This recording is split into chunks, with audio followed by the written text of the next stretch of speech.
She is.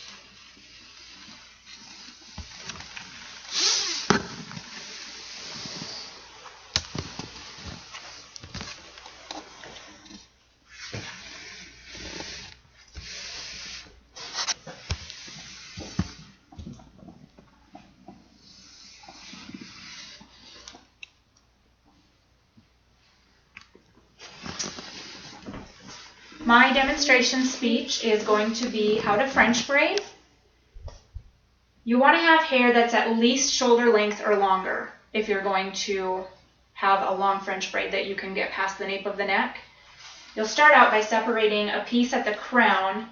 Depending on how thick your hair is, you'll just want to take from behind the bangs, where the bangs would normally start, and separate that section into 3 pieces.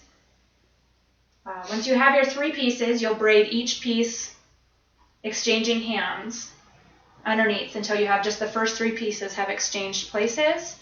And then with your first piece that's in your right hand, you'll take a piece of hair from the crown and bring it up to join the piece of hair that you're holding. It was in your right hand, and you'll just switch it over here to your left hand.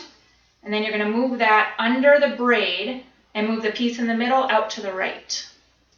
You will then take another piece from the left side, about the same size, you want it to be parallel, and bring that up to meet the piece that you're holding on your far left, but with your right hand.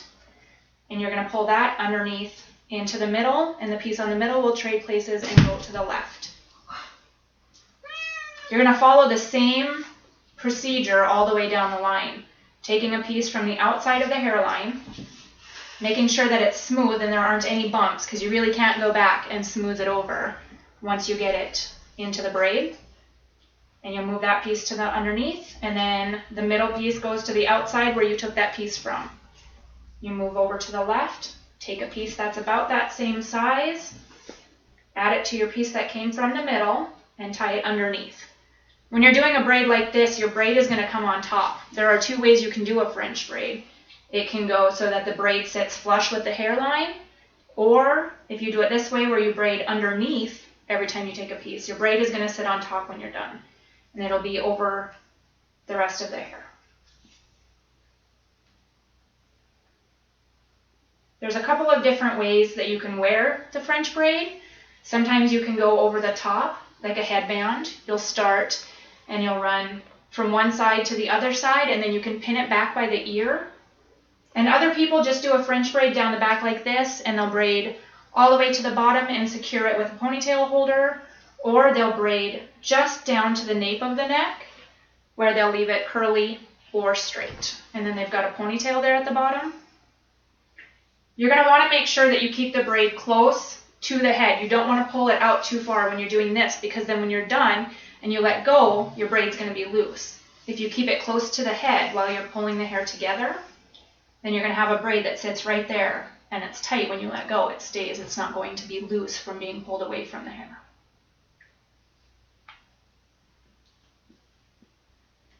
That's especially important when you get down here. When you get to the very bottom, you're going to want to make sure that you're pulling from the bottom of the neck rather than from the middle here. You want to make sure you always take from the outside to tie it all in at the bottom of the ponytail.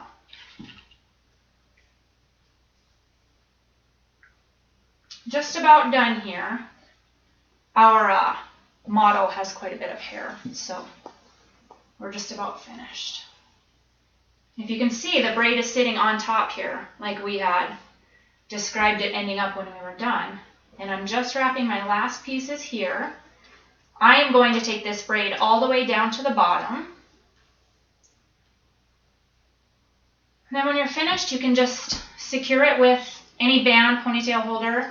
Sometimes you can add a barrette on top of the ponytail holder to secure it. And you have a French braid.